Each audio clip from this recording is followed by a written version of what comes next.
to Crime and Court.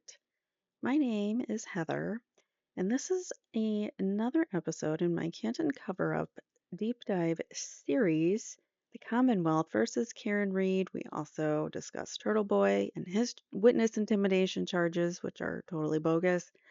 And this is episode 71.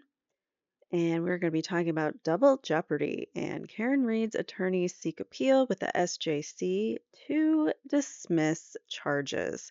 So, as we've gone over in previous episodes in my channel, the defense almost immediately after the trial started receiving unsolicited communications from jurors who remained anonymous, but through either an intermediary or themselves, someone brought to the attention of the lawyers on both sides, apparently, that they actually did acquit on charges 1 and 3. However, Adam Lawley, while he says he received these communications, he didn't want to pursue further communicating with any of the jurors because you're not supposed to talk to a juror about deliberations. Well, that's not exactly the same thing because you're not asking them what they deliberated, you're asking them what was the conclusion of your deliberations. So it's really just a bogus excuse from the Commonwealth. So obviously, Judge Bev, who is completely corrupt in my opinion, but someone on Twitter was like, well, she's not corrupt, she's just biased.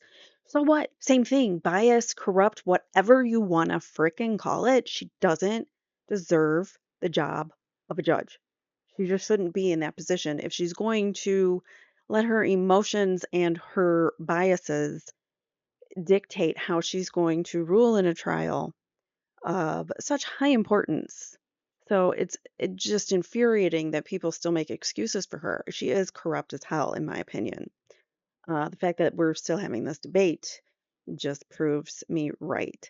So she denied the motion for the charges to be dismissed, obviously, for Karen Reed on that motion. So we are now here in the appeal phase. So Karen Reed's attorneys, which include now Marty Weinberg, Michael Pavian, Alan Jackson, and David Yannetti. Eliza Little is still on the team. She's just not on this appellate brief. So just FYI. But yeah, so we have, I'm going to shrink myself so you can see everything here. All right, so this is the petition for relief pursuant to GL chapter 211 3. I don't know how you say that, but whatever. Those are the numbers, and I looked it up.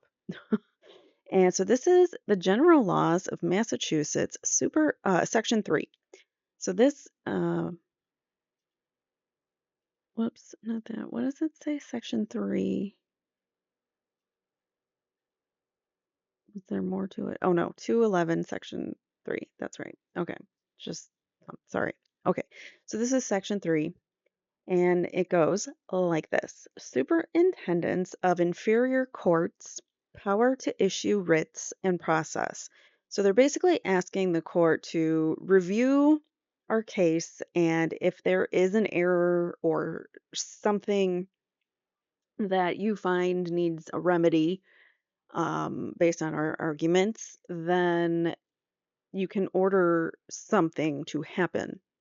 And potentially they could, throw it back at the lower courts, meaning throw it back at Canoni, and have her do a hearing, which is what the defense wanted in the first place, and she denied that. So the SJC has the ability to do that. All right, so Section 3, the Supreme Judicial Court shall have general superintendents of all courts of inferior jurisdiction, so they're lower courts, to correct and prevent errors and abuses therein, if no other remedy is expressly provided, and it may issue all writs and processes to such courts and to corporations and individuals which may be necessary to the furtherance of justice and to the regular execution of the laws. In addition to the foregoing, the justices of the Supreme Judicial Court shall also have general superintendence of the administration of all courts of inferior jurisdiction, including without limitation the prompt hearing and disposition of matters pending therein. So, like now we are in September, the middle of September. Trial ended in July. They immediately appealed once they got these. I believe it's like the following week after the mistrial, or maybe 2 weeks. I'm not sure, but it was very quickly that they were approached by these jurors, and the defense put a motion for dismissal of those two charges. So it was right away. So now we are, that was the beginning of July, and now we're in mid-September, and all this time has been wasted when Judge Cannoni could have easily just brought them in, done a quick, how did everybody vote? Did you vote not guilty on 1 and 3? Why wasn't the form filled out? Okay, great, let's move on. Like, you really don't have to ask them that many questions. That's it. And she could have easily done it very expeditiously after trial because it was filed so quickly after trial, and we could have had this resolved in July, maybe August.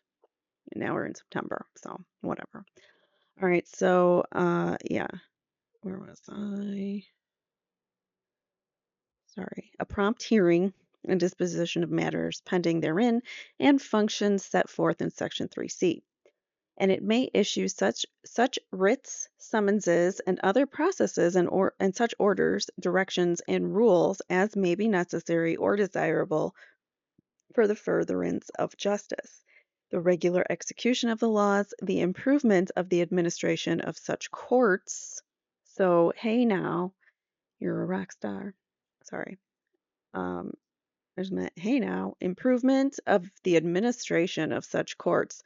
So if Judge Cannoni's doing things incorrectly for all of her jury instructions, they need to correct that.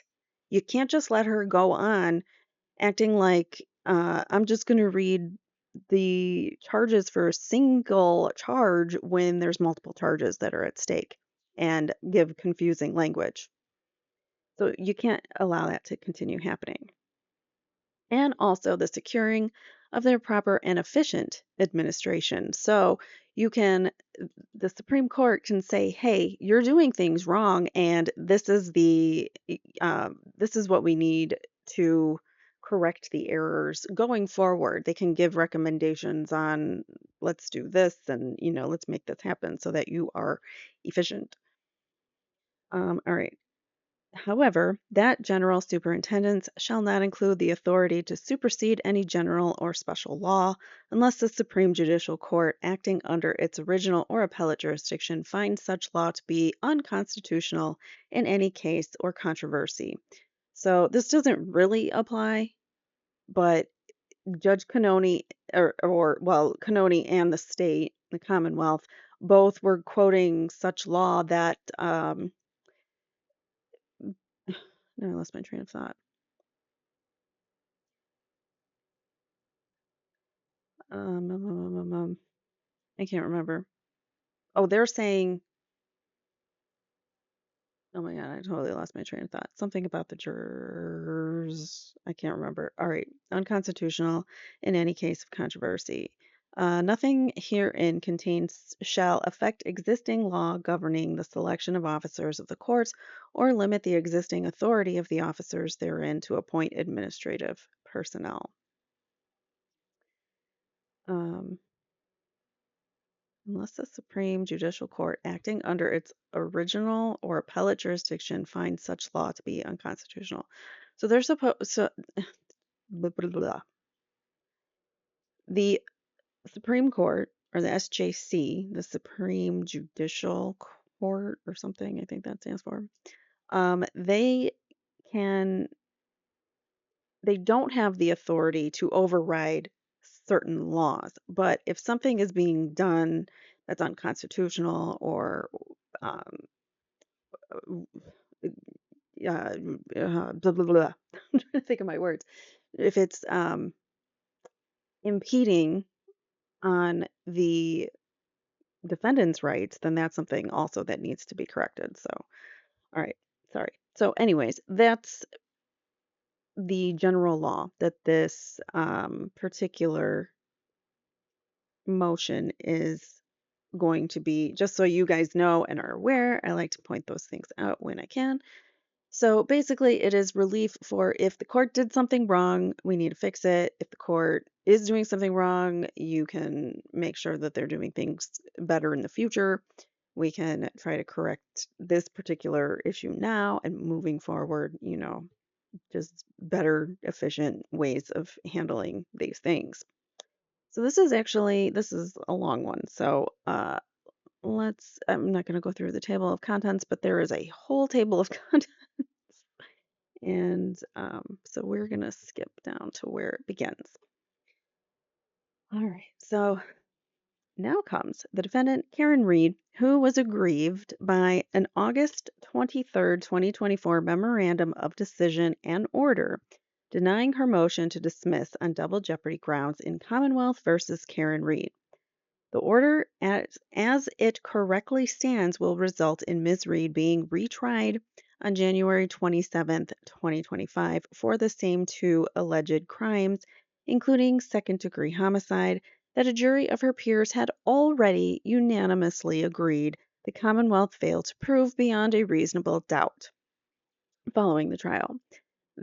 Because the jury reached a final unanimous decision to acquit Miss Reed on those charges, and because there was no manifest necessity supporting the declaration of a mistrial with respect to charges on which the jury unanimously agreed, retrial on such counts would violate the double jeopardy protections of both the federal and state constitutions and common law decisions of the court enforcing the protections of double jeopardy. So this is a biggie in our Constitution, and the Supreme Court, I have a feeling, is going to take this up. But that doesn't mean anything. That doesn't mean that they're going to approve it. I just am saying I think that this is the kind of case that they like to take on because it could, in effect, make some change. All right, so Ms. Reed seeks relief from the court through its discretionary superintendent's powers under GL Chapter 211(3).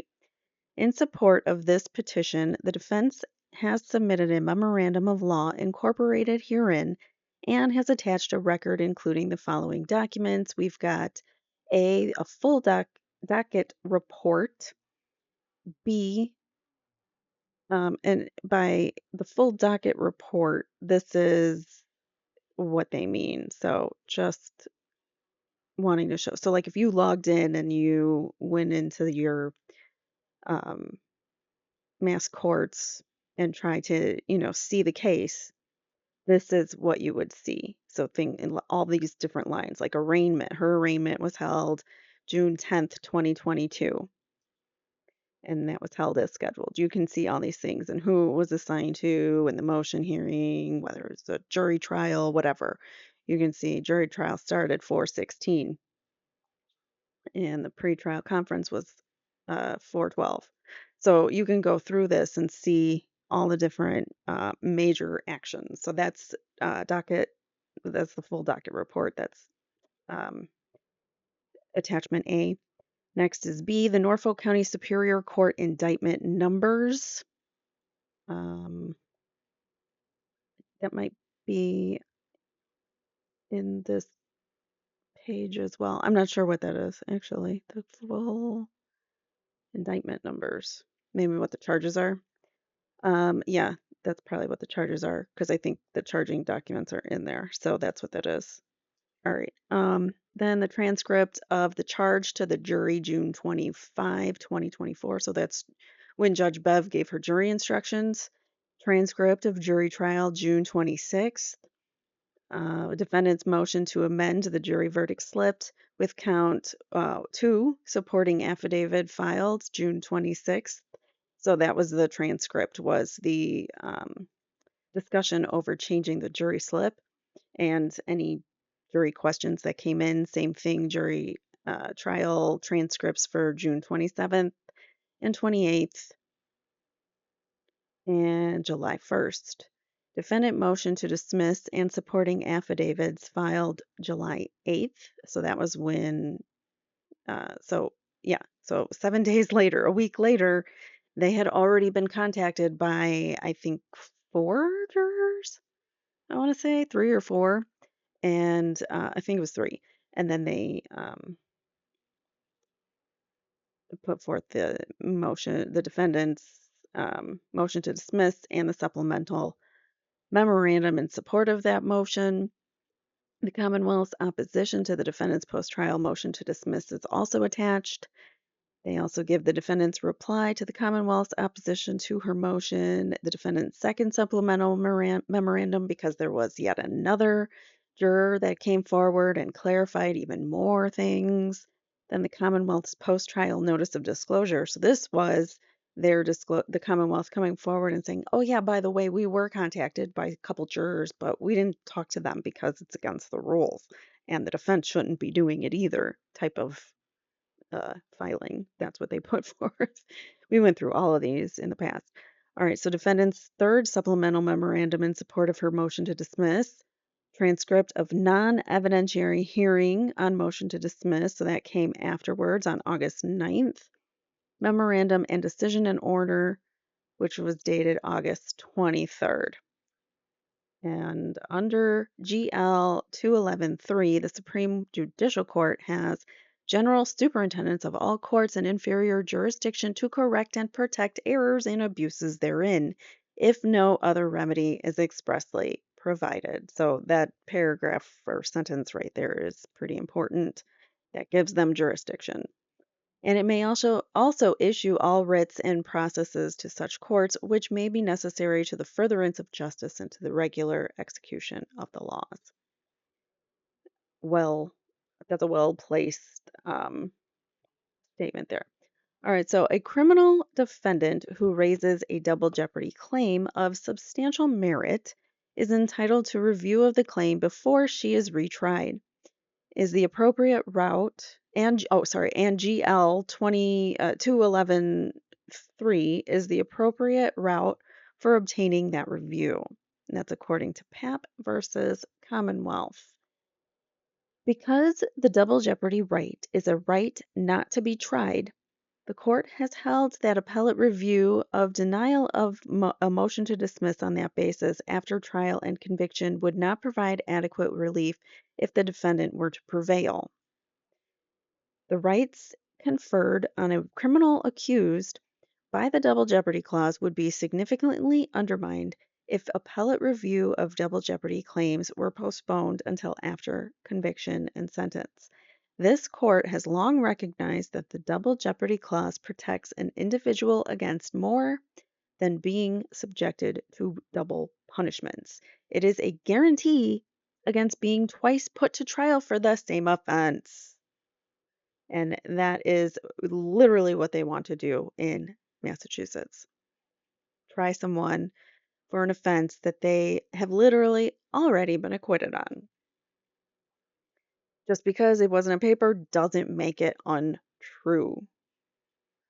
All right, so request for oral argument. Ms. Reed respectfully requests that the court hold oral argument in this petition. So they want a chance to speak in front of the judicial panel on the SJC. Introduction. The ancient right to a jury trial is no more procedural formality, but rather a fundamental reservation of power to the American people. By requiring the executive branch to prove its charges to a unanimous jury beyond a reasonable doubt, the Fifth and Sixth Amendments seek to mitigate the risk of prosecutorial overreach and misconduct, including the pursuit of pretended offenses and arbitrary convictions. Prominent among the reasons colonists cited in the Declaration of Independence for their break with Great Britain was the fact Parliament and the Crown had deprived them in many cases of the benefits of a trial by jury. Yeah, I like a little history lesson in my readings. After securing their independence, the founding generation sought to ensure what happened before would not happen again. As John Adams put it, the founders saw representation government or representative government and trial by jury as the heart and lungs of liberty. So being able to be represented and no, the founders saw representative government and trial by jury as the heart and lungs of liberty. Basically, um, the jury system that we have is this that's what keeps our justice system alive, basically. It follows that a jury acquittal is entitled to the utmost respect in our criminal justice system. Perhaps the most fundamental rule in the history of double jeopardy jurisprudence has been that a verdict of acquittal could not be reviewed on error or otherwise without putting a defendant twice in jeopardy and thereby violating the Constitution. The double jeopardy clause provides that no person shall be subject for the same offense to be twice put in jeopardy of life and limb. The underlying idea, one that is deeply ingrained in at least the Anglo-American system of jurisprudence, is that the system or the state with all its resources and power should not be allowed to make repeated attempts to convict an individual for an alleged offense.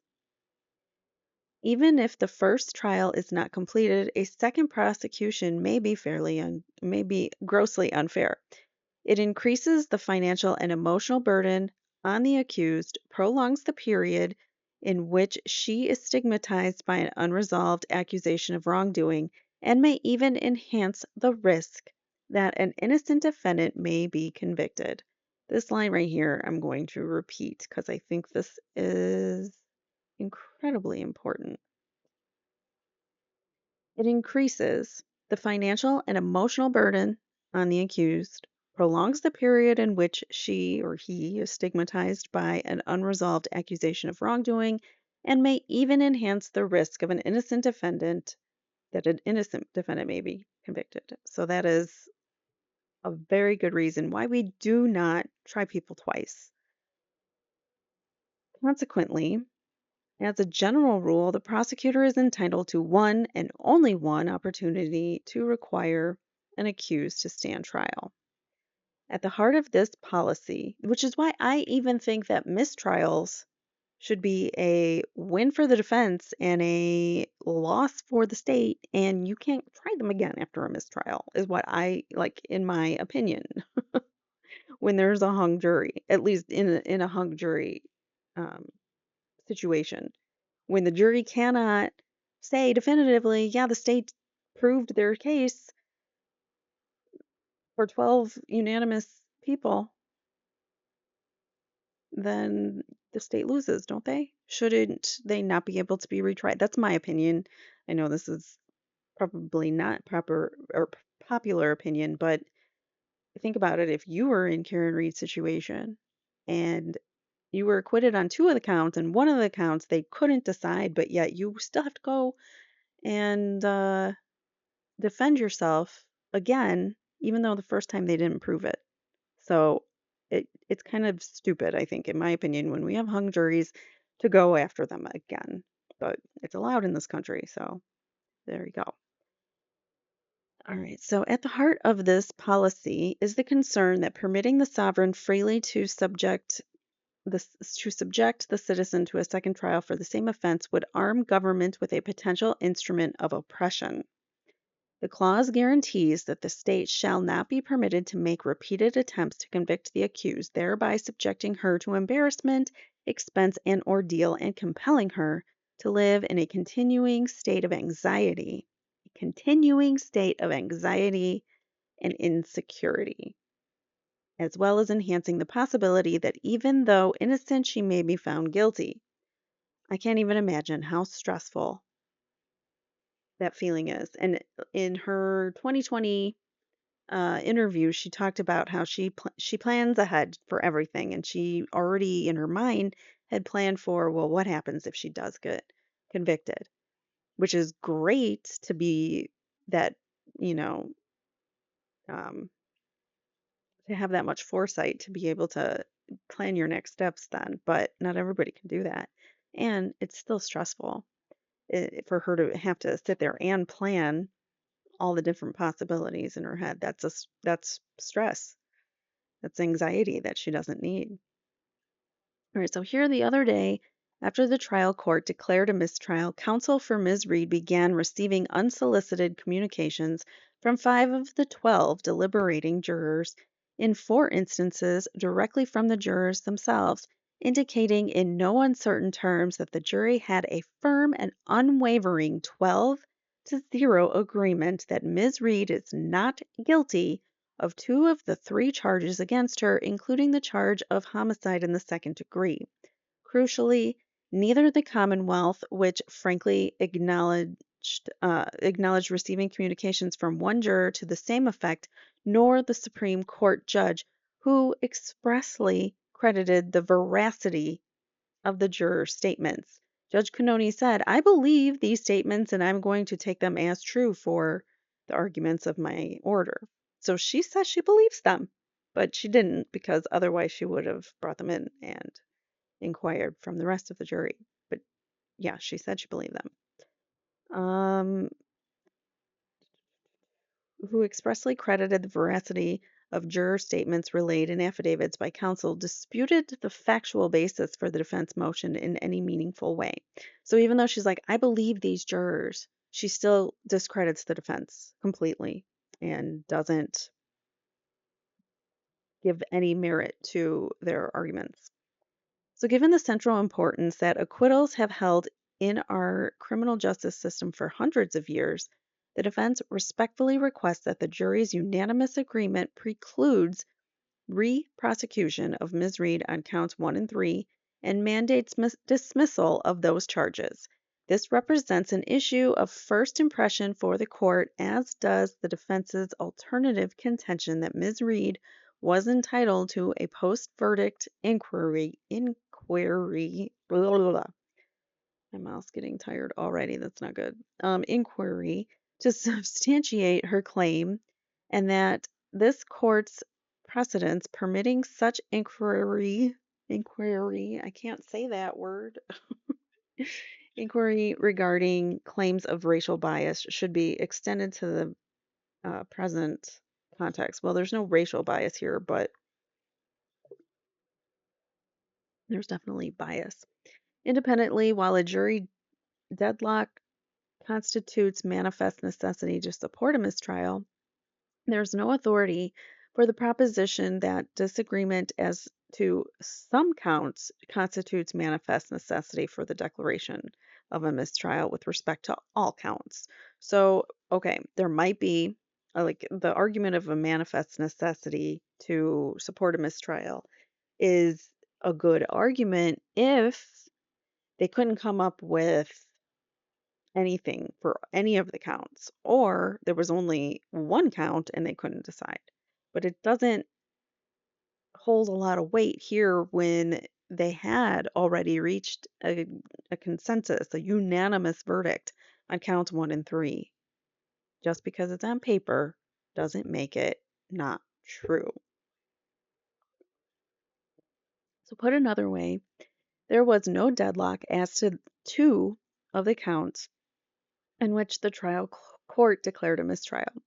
The trial court's finding that Ms. Reed's counsel consented to the mistrial is contrary to both the factual record and the clear binding case law, placing the burden of establishing manifest necessity solely and exclusively on the prosecution. So they can't hold the defeat's feet to the fire for this. The trial court also failed to address the 2 guiding principles set forth by the court in Taylor, that before a mistrial is declared, 1, counsel must have been given a full opportunity to be heard, and 2, the trial judge must have given careful consideration to alternatives to a mistrial. Thus, whether the jury acquitted Ms. Reed or alternatively was merely not deadlocked on the relevant counts, the Constitution requires the same result, dismissal. So whether the jury acquitted her or they were merely not deadlocked on the relevant counts, the Constitution requires the same result, dismissal. So even if they didn't sit there and put it on a piece of paper and say, this is our verdict, but we weren't deadlocked on it, then there's argument for dismissal. The Commonwealth's response on this issue, arguing that inquiry regarding partial verdicts should be prohibited under case law involving lesser included offenses within a single count, unlike the present case, raises an important issue regarding the interaction between the lesser included offense case law and Mass R. Crim P. 27b, which plainly permits and in fact requires the court before declaring a mistrial to inquire of a jury whether there exist partial verdicts where multiple offenses are charged in separate counts. So it is this law here, this case law, that permits a judge to ask, were there any partial verdicts? And she did not do that, as we know. And she didn't even give the defense a chance to talk or discuss. The note came in, she brought everybody in. She didn't give the defense a chance to even look at the note. She just read it and said, okay, I'm declaring a mistrial. So, and sent everybody out of the room. On June 9th, 2022, Ms. Reed was charged in 3 separate indictments with second-degree homicide, manslaughter while operating under the influence of alcohol in violation of that statute, and leaving the scene of a collision resulting in the loss of life in violation of another statute. I'm not gonna read all that out. All right, so a jury trial began in on April 16th, 2024. On June 25th, 2024, the jury began deliberations after receiving instructions from the trial court. The court instructed the jurors, quote, you should continue deliberating until you have reached a final verdict on each charge. It is also noted that count 2 contained lesser included charges of voluntary manslaughter and motor vehicular homicide, which the jury should consider, quote, even if the Commonwealth failed to prove the greater charge of manslaughter while operating a motor vehicle under the influence. So you're supposed to consider it even if they didn't prove it? That makes no sense. But that is literally what she said. The following day, on June 26th, outside the presence of the jury, counsel for Ms. Reed raised an issue regarding the verdict form. With respect to count 2, the official verdict slip provided only one option to find Ms. Reed not guilty before going on to ask whether Ms. Reed was guilty of the offense charged or guilty of one of the 2 lesser included offenses. Counsel asked that the form be amended to provide not guilty options for the subordinate charges under count 2. The trial court initially indicated its disagreement with counsel's request. She snapped, and that was that. And she wasn't going to have it. And then that's when she admonished Karen Reed and said, is this something funny to you? And then she we're done here. And stormed out, but then came back shortly thereafter and changed and agreed to change the jury slip. Whether she did or not, I don't know, but she just said she was going to. All right, so however, after considering the matter further, the court agreed to provide supplemental instructions and an amended verdict slip. Later that day, the court provided the supplemental instructions telling jurors that count 2 encompasses 3 separate charges, the most serious of which is manslaughter while operating a vehicle under the influence of liquor.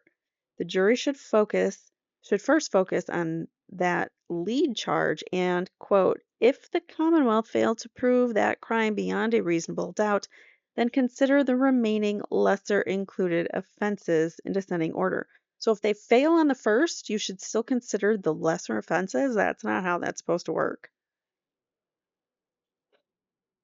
It's just so infuriating and confusing, and I believe it was deliberate. I believe it's all deliberate because there's no way that these are her actual jury instructions for every jury. I don't know. I think that they were deliberately meant to confuse and mislead and get us a hung jury, a mistrial, or a manslaughter charge. All right, so on June 28, 2024, the jury sent the following note to the court. I am willing to inform you on behalf of the jury that despite our exhaustive review and the evidence of our diligent consideration of all disputed evidence, we have been unable to reach a unanimous verdict. The court asked counsel for their views on whether there had been due and thorough deliberations sufficient to support the giving of a so-called Tui Rodriguez charge. Permitting charge if a jury, after due and thorough deliberation, returns to court without having agreed on a verdict. The Commonwealth responded that the charge should not be given because there simply hadn't been sufficient time yet. Counsel for Ms. Reed disagreed, requesting that the court read the Tui Rodriguez model instruction and go from there. But just because Ms. Reed's counsel wanted the Tui Rodriguez charge read doesn't mean that they were pushing for a mistrial, because if you actually read the Tui Rodriguez instruction, it's very pro defense in this case. Usually it wouldn't be. In most cases, it would probably give the prosecution a leg up. But if you read it and applied it to this case, you have to acquit on all charges. But whatever, that's how I interpreted it, because it was very very cut and dry. Like you guys need to acquit if there's reasonable doubt and da da da da, and try to talk to one another, be nice to one another.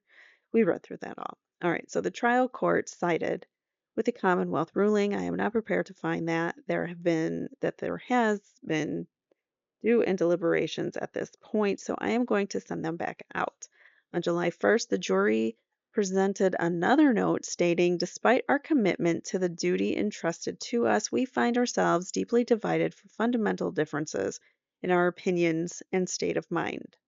The divergence in our views are not rooted in lack of understanding or effort, but deeply held convictions. Deeply held convictions that each of us carry, ultimately leading to a point where consensus is unattainable. I have a feeling these deeply held convictions are people who don't like drunk drivers, which, in my opinion, shouldn't have ever been on on the jury in the first place.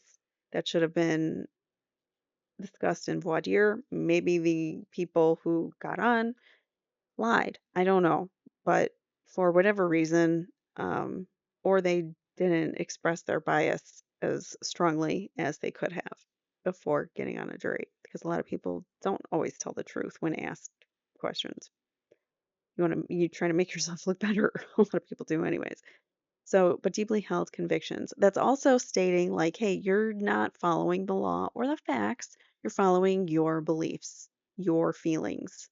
And that's not how you're supposed to do it either. So, whoever was following their deeply held convictions, aka the jurors who came into the room and refused to deliberate because they all thought she was guilty, yeah, there were a few of those, which one of the jurors told us in an interview. So there's that.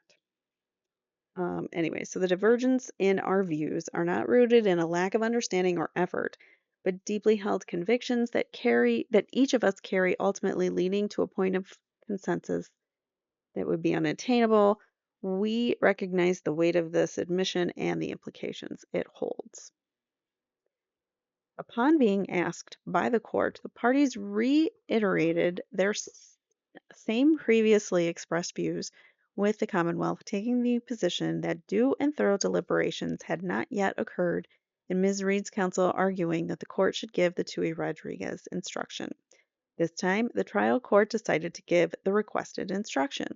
Later that day, the jury sent yet another note thereafter, without reading the note to counsel, and without providing counsel with either an opportunity to be heard or an opportunity to consult with their client about the implication of a potential mistrial on one or more charges, the trial court simply stated the jury is at an impasse and called the jurors back in the room.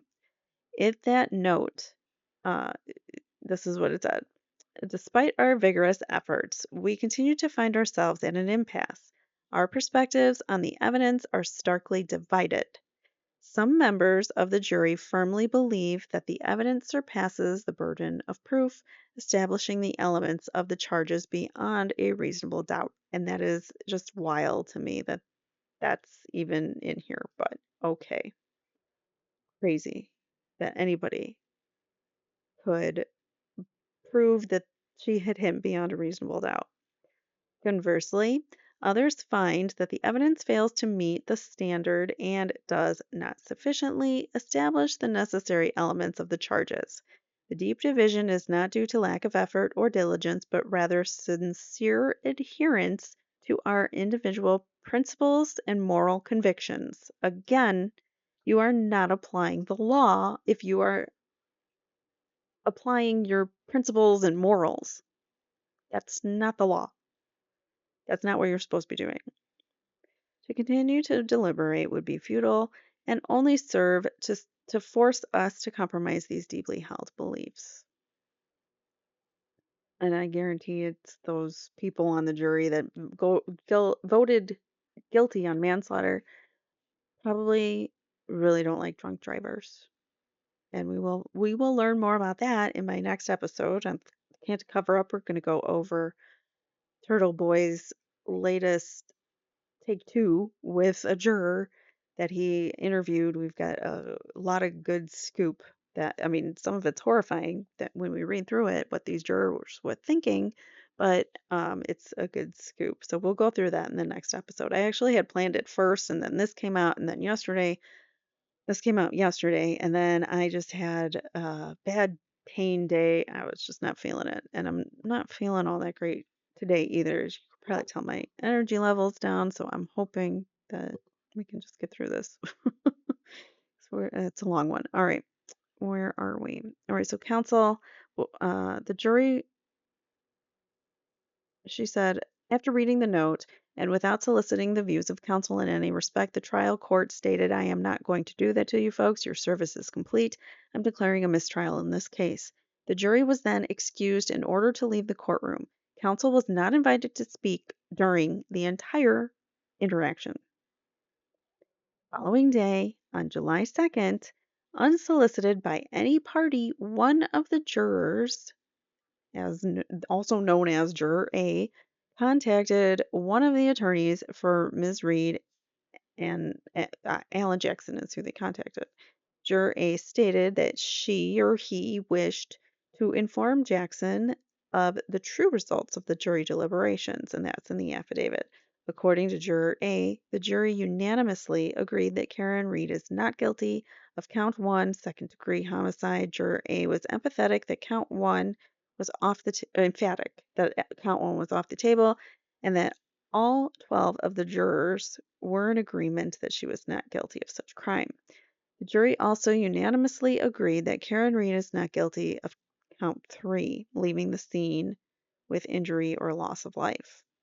One day later, on July 3rd, so trial ends on the 1st, they get the first juror contacting them on July 2nd, the second one contacting them on the 3rd. So a day later, another attorney for Ms. Reed, David Yannetti, was contacted by two different individuals, herein after Informant B and Informant C, who had received information from two distinct jurors, both of whom were part of the deliberating jury in this case. Informant B sent Attorney Yannetti a screenshot that he or she had received from someone, hereinafter intermediary B, of text messages that intermediary B had received from Juror B. In that screenshot, Juror B texted the following to intermediary B. It was not guilty on second degree and split in half for the second charge. I thought the prosecution didn't prove the case. No one thought she hit him on purpose or even thought she hit him on purpose. And that was obviously a mistake. They later correct it because they come back and correct it for the record. All right, Juror B later placed an unsolicited phone call to Attorney Yannetti confirming that the information contained in the publicly filed affidavit was accurate. Juror B clarified, however, that he or she meant to write no one thought she hit him on purpose or even knew that she had hit him. In the case that for those that believed that she did hit him, they thought that she didn't hit him on purpose or even knew about it. All right. So Juror B further told Attorney Yannetti she or he believed that every member of the jury, if asked, would confirm that the jury reached not guilty verdicts on indictments 1 and 3. So that is, we have 6 jurors that have come forward to confirm that it was 12 and 0. So why not just call the rest in? Informant C had been in contact with another individual, intermediary C, who is a co-worker and friend of Juror C, and joined a Zoom meeting which during which Juror C discussed the trial. Informant C sent Attorney Yannetti the below screenshots of his or her text messages with intermediary C regarding what Juror C revealed in the Zoom meeting. Intermediary C says, no consideration for homicide 2, manslaughter started polling at 6-6, then ended deadlock at 4 no, 8 yes. So how would they know unless this person was a juror? Interesting, says Informant C. If it was no consideration for homicide 2, shouldn't she have been acquitted on that count and hung on the remaining charges? Goes back to the jury verdict slip that was all confusing. So that confusing jury slip worked, Judge Bev. Good job. Uh, your tactic there's a little gnat flying around. Her tactic to distract and confuse the jurors really worked. Intermediary C says she should have been acquitted. I agree. Yes, the remaining charges were that they were hung on. And that instruction paper was very confusing.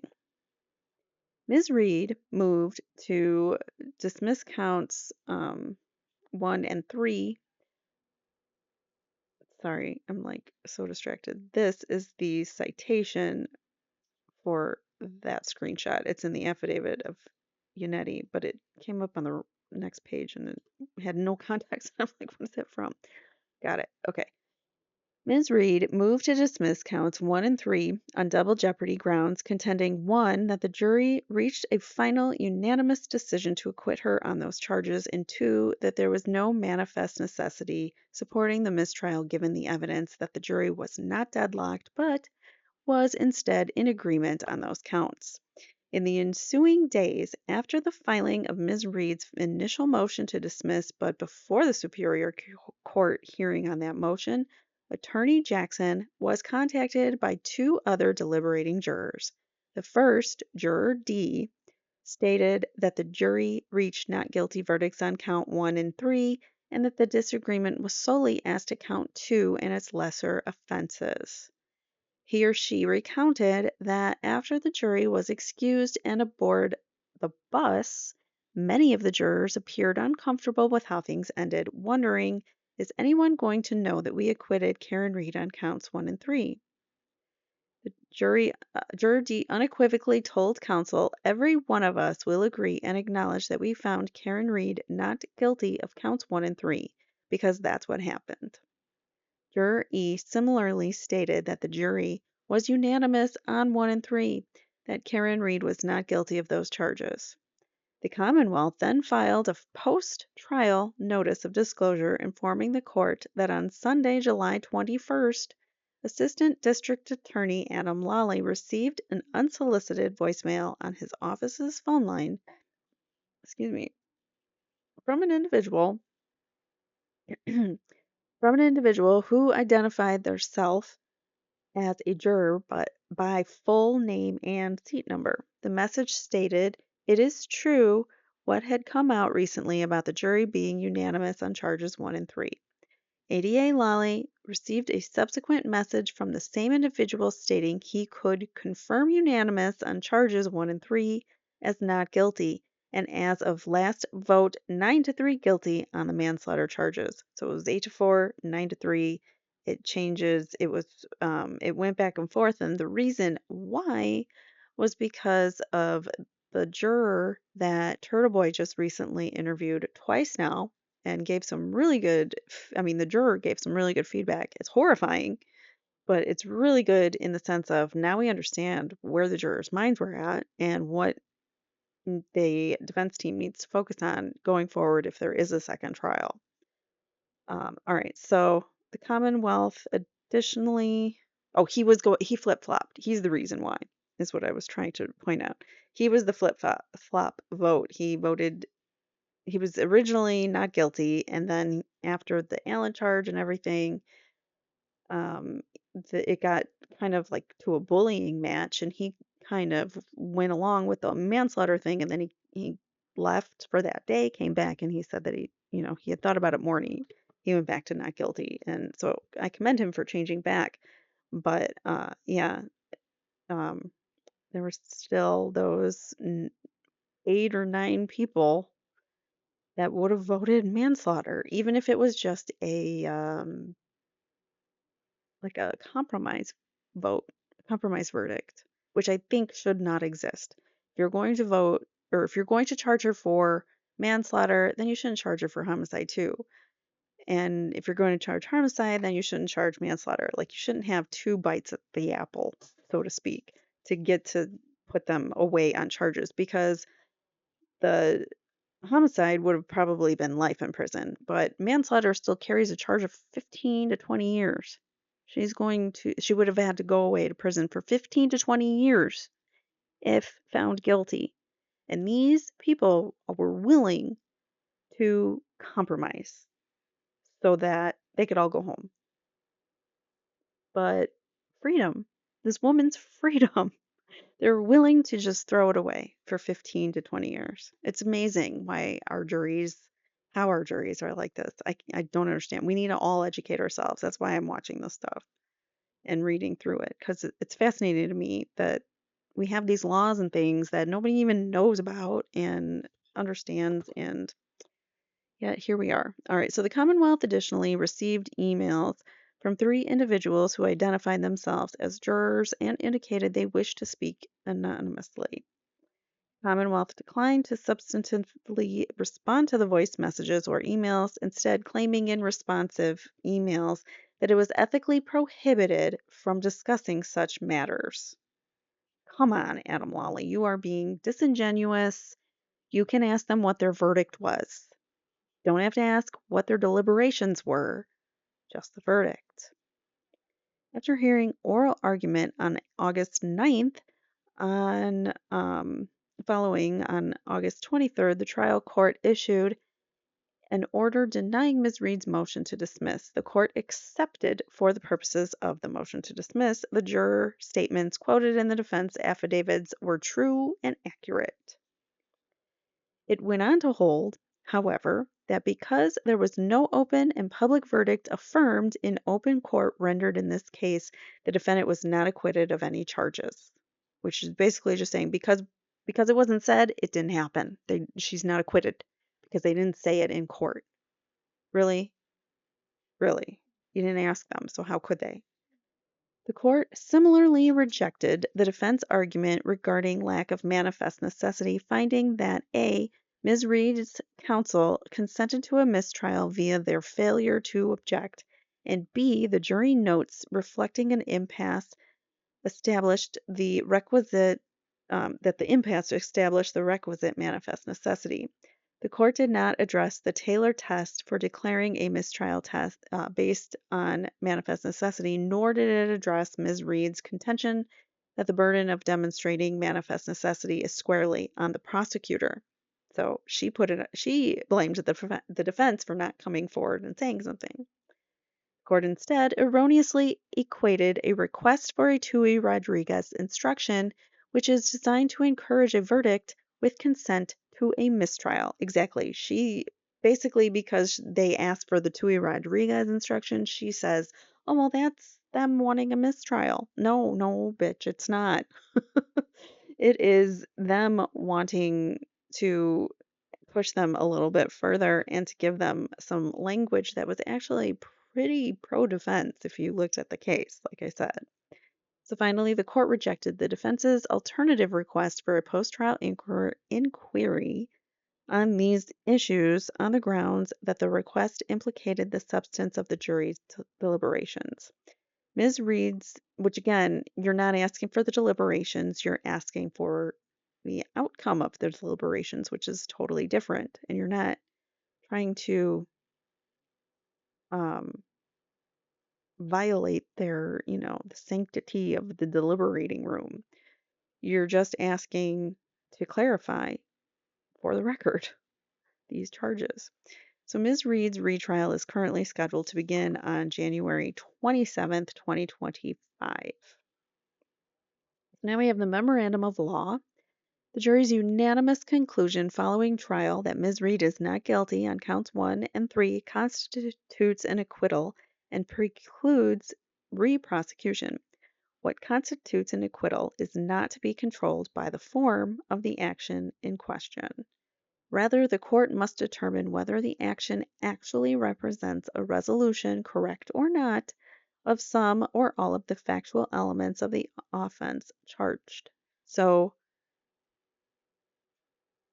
um, just because they did things um, by procedure and the way that they're supposed to do things doesn't mean that something may have, I don't know, never mind. I lost my train of thought. All right. So rather, the court must decide whether the action actually represents a resolution, correct or not, of some or all of the factual elements. So does this, by just saying flat out, no, I'm not going to even call the jury in, does that reach a solution? Is that a conclusion to this? I think not. The mere presence or absence of check marks on a form is not this positive. Again, just because it's not on the form doesn't make it any less true than if, it was on the form. So here the affidavits by attorneys Jackson and Yannetti reflect statements by 5 deliberating jurors that the jury had reached a final unanimous conclusion that Ms. Reed is not guilty on counts 1 and 3. There was nothing tentative about the jurors' statements. To the contrary, they were definitive in describing the result of the jury deliberations, such as Juror A was emphatic on counts 1 and 3 were off the table, and that all jurors would agree. Reflecting text message from Juror B, it was not guilty on second charge. No one thought she hit him on purpose or even knew she hit him, meaning even knew or even realized that she had hit him. And there was no consideration for homicide 2, and Ms. Reed should have been acquitted. Those were all those text messages. Okay, as noted above, the trial court accepted the foregoing averments as true facts. So the things that the jurors affirmed in their affidavits through the attorneys, judge says, okay, I'll believe them. They're true facts. However, I'm still going to say she wasn't acquitted. So whatever. So how can you like they're so unself-aware of what is going on and their own behaviors and actions and the words that they say. It just doesn't, it's so enlightening to see how corrupt they are because they don't have a filter. They don't care. They've been doing it for so long in the state that they feel like they're untouchable. So they just flat out blatantly take away people's rights like bloggers and journalists. All right, so in rejecting Ms. Reed's claim of acquittal, the court relied solely upon the lack of an open and public verdict affirmed in open court. This reasoning is rooted in a formalism that has been consistently rejected by the Supreme Court and Supreme Judicial Court in a string of precedents spanning more than 100 years. However, it may be in England, in this country, a verdict of acquittal, although not followed by any judgment, is a bar to the subsequent prosecution for the same offenses. Holding that judicial grant of new trial prohibited retrial on double jeopardy grounds, notwithstanding that the state code of criminal procedure did not authorize trial judges to enter judgments of acquittals in trial juries. Indeed, under the trial court's reasoning, affidavits executed by all 12 jurors attesting to a final unanimous decision to acquit would not be sufficient to mount a successful double jeopardy challenge. Surely, that cannot be the law. Indeed, it must not be the law. And in the context of this highly publicized case, it strains credulity to suggest that if the unequivocal statements of 5 jurors quoted above did not, in fact, represent the unanimous view of all 12, the remaining jurors would allow the inaccuracy to go uncorrected. Instead, they would predictably have notified the Commonwealth or the court of their own recollection. Here, to the contrary, the Commonwealth has received the exact same information as the defense regarding the jury's unanimous agreement to those counts. The United States Supreme Court's decision in Bluford is not to the contrary, as it is factually distinguishable from this case. There, the foreperson had reported during deliberations. So in this Bluford, that the state is trying to use for their case law.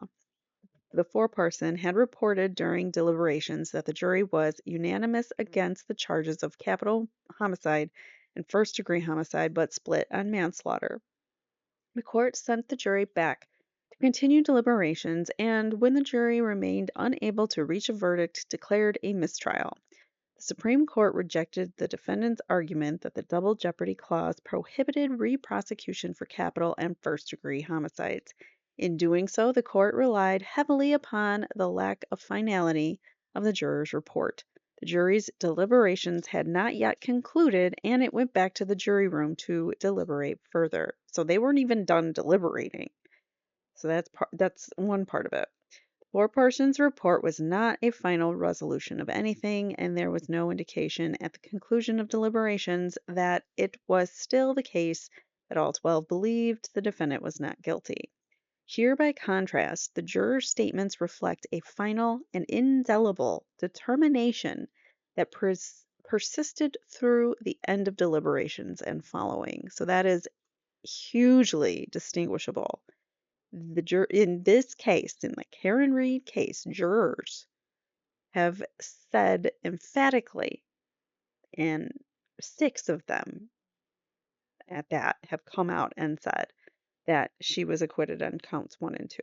So it's very, very different than they were still in the middle of deliberations. They weren't even done, and yeah, that's different. And they were still discussing it. So the contrast with, and I had heard, I think it might have been Turtle Boy's latest live. I can't remember, but somebody had said something that now I totally lost my train. Why does this happen to me all the time? I lose my train of thought. Something about the jurors. Maybe it'll come back to me. All right. The contrast with a juvenile versus Commonwealth is even clearer. In that case, after the conclusion of trial, a court officer found 4 verdict slips in the deliberation room, 2 of which reflected entries of not guilty. There was no indication as to, now I remembered what I was going to say before I forget.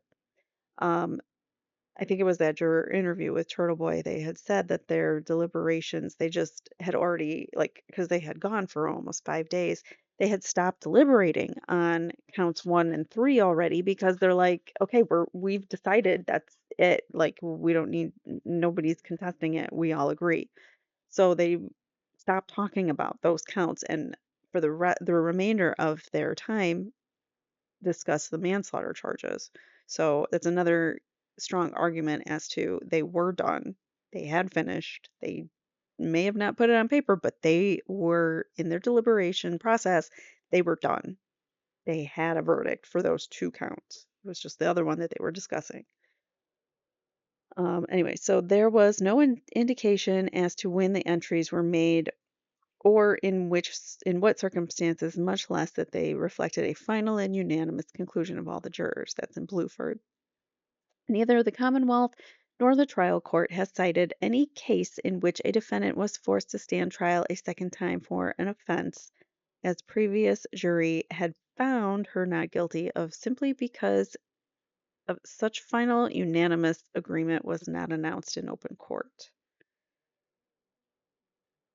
Counsel arguing that Commonwealth had not cited a single case with facts like this that had been ignored. Not a single precedent have been raised nationwide, state courts, homicide cases, 50 states, federal, where there's been this kind of demonstration that we were silent when we shouldn't be, but she was acquitted. And we got a footnote here. Other cases cited by the trial court on this issue did not involve double jeopardy challenges. Instead, these cases both vacated convictions where courts responded to ambiguous communications by jurors in such a way as to improperly influence the return of guilty verdicts. Given the gravity of criminal conviction, it makes sense to insist on observance of procedural formalities taken before taking away a defendant's liberty. However, in light of the fundamental constitutional prohibition on double jeopardy, refusing to give effect to a verdict of acquittal due to lack of formality is another matter altogether for which neither the Commonwealth nor the trial court has cited any precedent. So there is no precedent for this because this may have never happened before. There is nothing ambiguous or tentative about the post-trial evidence of verdicts here. All right, so the instant case squarely presents this issue, and the defense respectfully submits that this court should hold that any lack of formality does not supersede the defendant's fundamental constitutional protections. So just because it wasn't written on a form doesn't mean that you should try her again, because she is provided a constitutional protection to not be tried again. So yeah, this issue is one of existential importance, not merely to Ms. Reed, but to the very foundation of the constitutional safeguards that protect her and any other citizen in this country, I would say. Because it's not just Ms. Reed that faces this. This could be anyone. And you can't, if you just can't. You can't start setting that precedent of, well, she was acquitted, but we're going to try her anyways. Alternatively, the defense is at least entitled to conduct post-verdict inquiry. The law is clear that at least in the context of juror bias, an affidavit by counsel is sufficient to entitle the defendant to a post-verdict inquiry on the issue. No less than the right to an unbiased jury, it is a fundamental tenet of our system of justice that the defendant may not be retried for a crime of which she was previously acquitted by a jury, and the defense submits that post-verdicts inquiry is equally warranted in the present context. Other than generally noting that this case does not involve an allegation of juror bias, the trial court did nothing to distinguish McCullough. So, meaning Judge Gold didn't distinguish why this case law had anything to do with this case.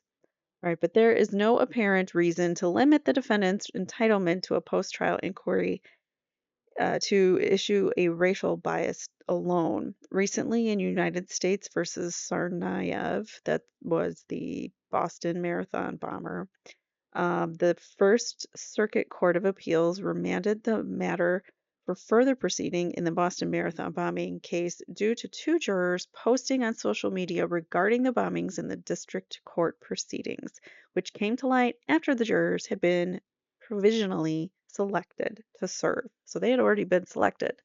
and they were um, posting stuff on social media about the case, which is a no-no. The comments did not reflect racial bias in any way, but rather possible bias specific to the defendant. The comments were also inconsistent with the jurors' assurances that they had not discussed the case online. So you're not supposed to discuss it or post anything on social media. So that's another reason. And that's going to come into play, I think, shortly in this case as well. Some juror misconduct, which we'll talk about in my next episode when we get to that with the Turtle Boy episode.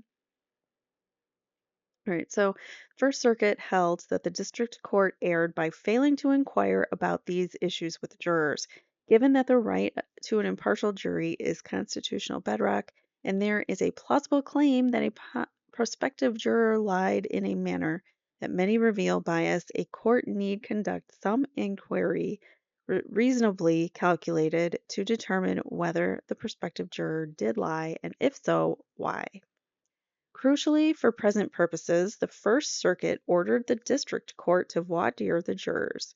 In doing so, the court acknowledged no doubt any juror would have strong incentives to avoid admitting having committed perjury during voir dire. We also expect that most jurors, having taken time out of their daily lives to receive evidence at trial, deliberate with other jurors, and reach a verdict that they believe is just, would prefer not to have that verdict disturbed, especially as a result of their own actions.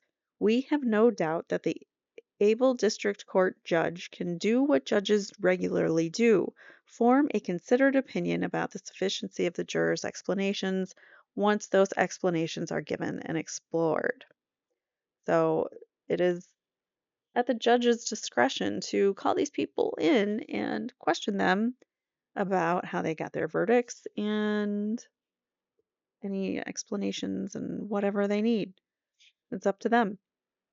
In another high profile case, the South Carolina Supreme Court recently agreed to hear claims by Alex Murdaugh that during his homicide trial, the clerk of court improperly influenced deliberating jurors, and I believe she did.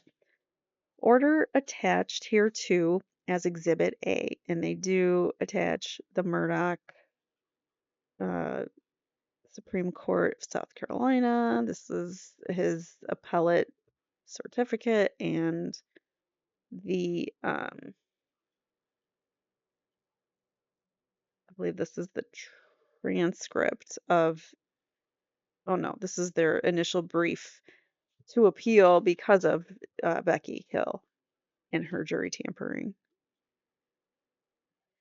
Alleged jury tampering, but I still think she tampered. All right, so jurors came forward after the clerk published a book about the trial describing her efforts to obtain a guilty verdict through improper jury tampering. The clerk allegedly told jurors after the defense began its case not to let the defense throw you off or distract you or mislead you, and warned them not to be fooled by Mr. Murdaugh's testimony in his own defense. The trial court held an evidentiary hearing on the motion for new trial, including testimony by jurors.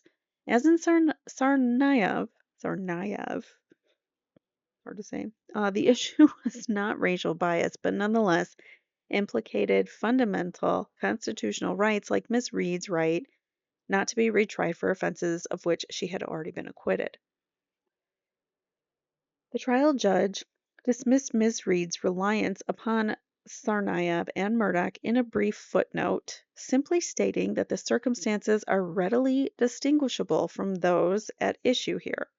But this misses the forest for the trees. While it is certainly true that all three cases raise different issues, the fundamental point remains the same. A defendant who comes forward with credible evidence of a serious constitutional violation post-trial is entitled to an opportunity to prove those claims. There is no apparent reason to artificially limit the availability of such constitutional inquiry to the singular context of racial bias. I mean, this thing is, I don't have a whole lot to say because it's worded very, very well and very strongly. Like, I can't say it better. So, The defense request does not in any manner infringe upon the substance of the jury's deliberations. To the contrary, the motion to dismiss was predicated solely upon the result of such deliberations, namely a unanimous decision that Ms. Reed is not guilty of homicide in the second degree. The relevant inquiry could be accomplished by a single yes or no question posed to jurors. Did you unanimously acquit Karen Reed of the charges of counts 1 and 3? Of course, the results of the jury deliberations are not secret. They are, in fact, routinely announced in court, as she would want it to be in order to make it official. She wants it announced in court. So it's not that unheard of to say, bring the jurors in and let them answer this question. Here, the defense has learned post trial that the jury reached a verdict that was not so announced. It was at least entitled to the opportunity to substantiate that fact in order to ensure Ms. Reed is not constitutionally forced to stand trial for criminal offenses of which she has already been acquitted.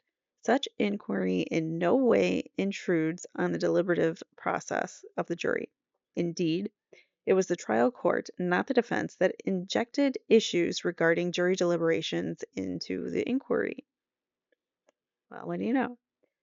It is simply not true that given the context of the jury's final note to the court, any inquiry would necessarily require the court to understand why the jury's final note communicated a deadlock on charges when post-trial certain deliberating jurors are purportedly stating that the jury was in fact unanimous on most of the charges.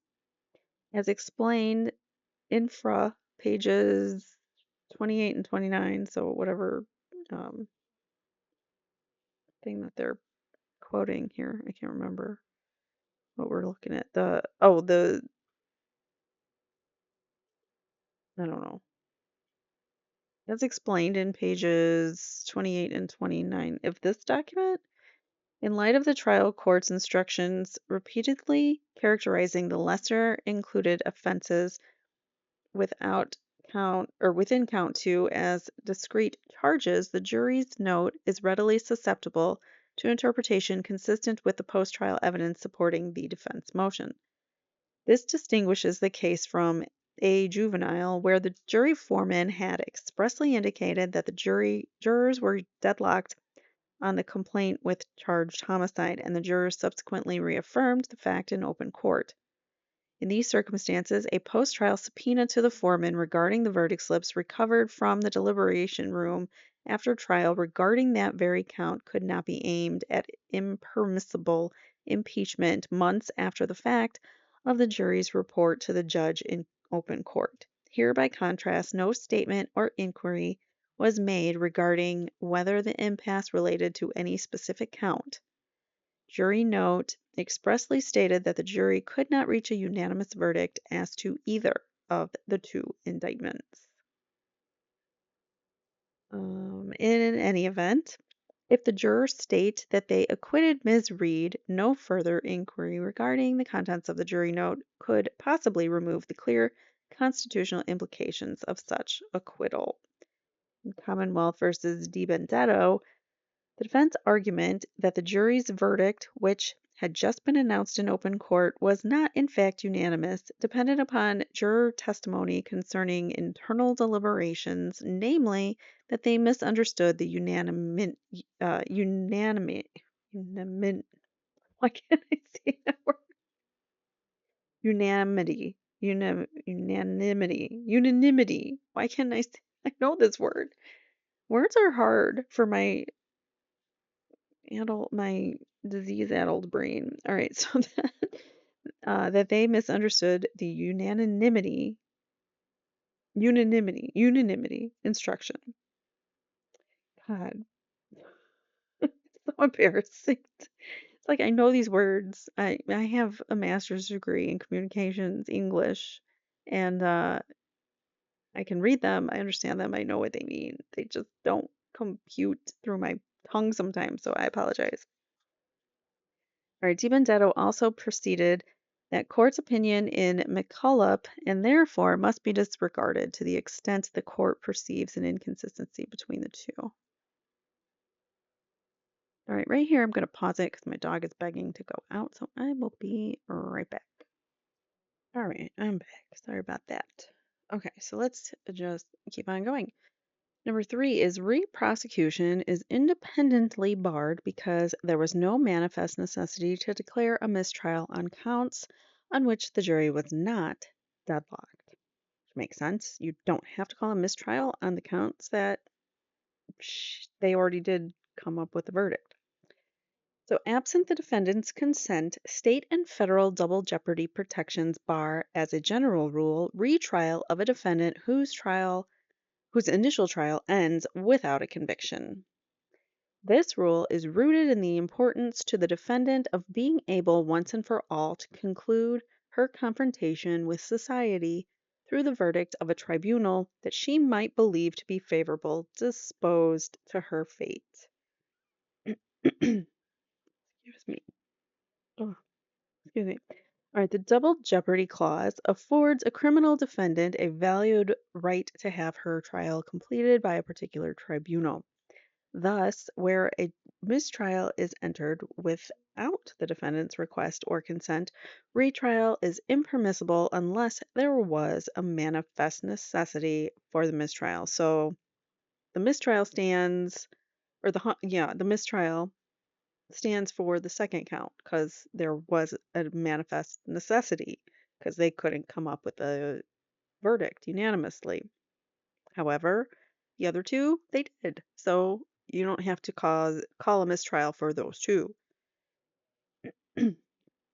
Importantly, I really need to clear my throat. Hold on, I don't want to do it on my. I don't think that helped, but we'll just move forward. All right, so importantly, the heavy burden of establishing manifest necessity to justify a mistrial is exclusively on the Commonwealth. Commonwealth versus Nickel. And this burden remains solely upon the Commonwealth, regardless of whether or not a defendant objects to the declaration of the mistrial. So it is prosecution's responsibility and burden, and the defendant does not need to consent or whatever. So their silence isn't consent, basically. So, but usually in court, it does mean that, but in this case, it does not. Oftentimes, if you don't object or put it on the record, then you don't have the right to appeal it later. But in this case, it's different because this is the prosecution's burden. Before a court declares a mistrial for manifest necessity, one, counsel must have given full opportunity to be heard, which she didn't give, and two, the trial judge must have given careful consideration to alternatives to a mistrial, which I also don't believe she did, because otherwise she would have asked the question, like, were there any charges that you were unanimous on? That's the follow-up question she should have asked. Here, the defense respectfully submits that the lack of opportunity to be heard alone is dispositive. Upon receiving, so again, like just because we didn't speak doesn't mean that we consented to it. Upon receiving the final jury note, the court declared a mistrial and excused the jury without consulting counsel. This action was sudden, brief, and unexpected, neither preceded nor accompanied by discussion with counsel. The defense was provided no opportunity to object to the declaration of a mistrial or to advise the court of the imperative Mass R. Crim. P. 27B request that the jury be polled or discuss the issue with Ms. Reed. The defense respectfully submits that given the importance of double jeopardy protections and the profound implications of a retrial for a criminal defendant, an opportunity to be heard must, in order to be meaningful, occur after a reasonable opportunity for counsel to consult with their client. So, just the fact alone that they weren't even given that opportunity to discuss with Karen what the implications were of a mistrial, that should be enough of that should be very strong evidence to get some kind of resolution. at least from the SJC. All right, so I forgot where it was. All right. Let's get down to here. All right, so counsel for Ms. Reed clearly had no such opportunity here. Um, I guess I should read this part that I skipped. Sorry. So observing, it's not a full sentence. So I'm like, why am I saying this? So in CF Gonzalez versus United States, observing that some basic trial choices, including the choices to plead guilty, waive a jury, testify in her own words, or take an appeal, are so important that an attorney must seek the client's consent in order to waive the right, arguing that counsel had no opportunity to speak to Ms. Reed after all, it's her rights, not theirs. So that was a big issue that, she didn't even give them she didn't even let them look at the note, which is also is an issue. Counsel for Ms. Reed clearly had no such opportunity here. Whether or not the trial court was obligated to obtain Ms. Reed's personal consent, its failure to at least ensure that counsel had an opportunity to consult Ms. Reed on the issues undermines the existence of manifest necessity. And we have two footnotes here. Notably, the trial judge did ensure that Ms. Reed was personally consulted regarding less weighty matters. For example, and this is the big thing that was because first this was filed under seal and then it was, or not filed under seal, but we saw on the docket that some transcripts for May 24th sidebars were asked to be sealed. And I think I have that here. Motion, nope, that's for Jackson. Motion for leave to file transcript of May 24th, sealed sidebar under seal. So now comes petitioner Karen Reed by and through undersigned counsel and hereby respectfully requests leave to file the attached transcript of a May 24th sealed sidebar under seal in this court. So they asked for the seal. Here's why. As grounds and reasons for this request, Ms. Reed states that the May 24th transcript is referenced in her petition and the transcript remains under seal in the Norfolk County. So the transcript of the trial is under seal with Norfolk County Superior Court. Just why is it under seal? I don't know. That's a problem to me, but it is they're they have the reasoning as to why, but Karen's attorneys just wanted to make sure that it was filed under seal because it's a sealed document. So, but going back to what's in that document is the transcript of a sidebar with Higgins was there. Oh no, everyone was assuming it was Higgins. It wasn't Higgins, sorry. It was regarding the day that Alan Jackson wasn't going to be there, so David Yannetti was going to finish off questioning of Brian Higgins, is what it was. So, anyway, so for example, on May 24th, the court called Ms. Reed to a sidebar and personally asked her to verbally consent to Alan Reed or to attorney Jackson's absence on the Tuesday following Memorial Day, and that co-counsel Attorney Yannetti could represent her on that day. She just had to consent to that. But something like this, which isn't as important, I mean, it's important, but the judge did have her waive her right on that. So she consulted with her on something that's less important than a possible double jeopardy violation of someone's rights. The record is independently lacking on the second prong as it reflects no careful consideration of alternatives to a mistrial. Here there was one obvious alternative to simply ask the jury to specify the charges on which it was deadlocked. This option is apparent from the face of Mass R. Crim P. 27B, which states that the judge may declare a mistrial as to any charges upon which the jury cannot agree upon a verdict, provided, however, that the judge may first require the jury to return verdicts on those charges upon which the jury can agree and direct that such verdicts be received and recorded. So while that's a strong argument for the higher courts to say Judge Gull erred and she should have asked the question, it does not say shall or must. It says the judge may, which means it's in the judge's discretion, which means that's not so good for our argument. But it still is good support for why she should have asked the question in the first place. So, in fact, the reporter's notes expressly indicate that such reception of partial verdicts is required before a mistrial may be declared for manifest necessity.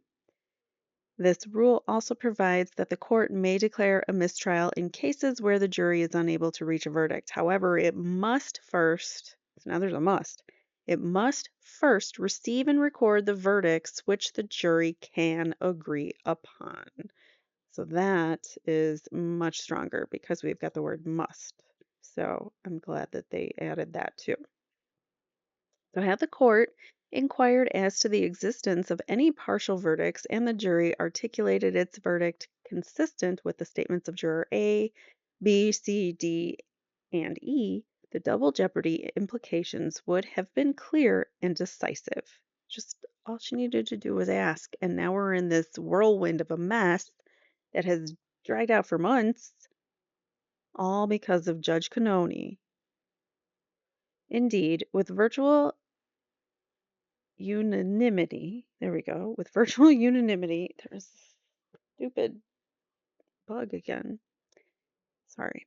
With virtual unanimity, the cases have applied collateral estoppel to bar the government from relitigating a question of fact that was determined in defendant's favor of a partial verdict. When the jury hands down a partial verdict, a final judgment is rendered on the counts upon which the jury has reached agreement. That is another strong argument. And we've got people doing yard work outside and it's very loud. So I apologize if you can hear that. Very distracting. All right, so in denying the motion to dismiss, the trial court erred by relying primarily upon the lack of objection by defense counsel. So she basically said because they didn't object to the mistrial, they consented to it. In doing so, it utterly neglected to acknowledge the clear and long-standing case law placing the burden of establishing manifest necessity squarely on the prosecution. Nickel provided a helpful analog. The defendant in Nickel was charged with operating a vehicle under the influence of alcohol. Only 6 jurors were impaneled, and after trial began, one juror recognized a witness and informed the trial judge that he might not be able to be impartial. The judge excused the juror, left with 5 jurors. The judge and attorneys briefly discussed how to proceed. Did they not have alternates prepared for this trial? I mean, seriously.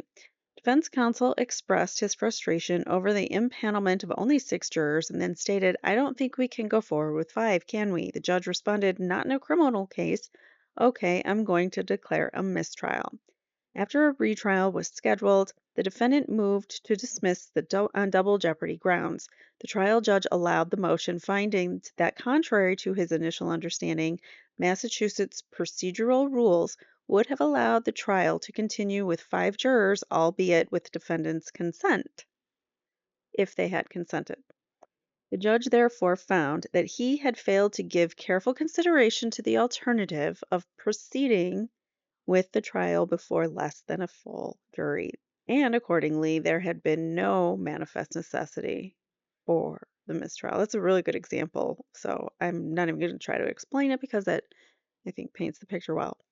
All right, so on appeal, this court began from the premise that due to the importance of the double jeopardy protection, the Commonwealth bears the heavy burden of proving that a mistrial rested on manifest necessity. The court then agreed with the trial judge that the defendant could waive his right to a trial by a jury of at least 6. It rejected the Commonwealth's argument that the defendant in the case at hand had not provided such a waiver, observing the question is not whether defendant executed a valid waiver, but whether there was a manifest necessity for declaring a mistrial. Such necessity would have presented itself if defendant had declined to execute a waiver. But the record is clear that neither the judge nor counsel was aware of or even considered the option. In these circumstances, the Commonwealth was unable to satisfy its heavy burden of proving that there was a manifest necessity for declaring mistrial. The defense respectfully submits that the same result is required here.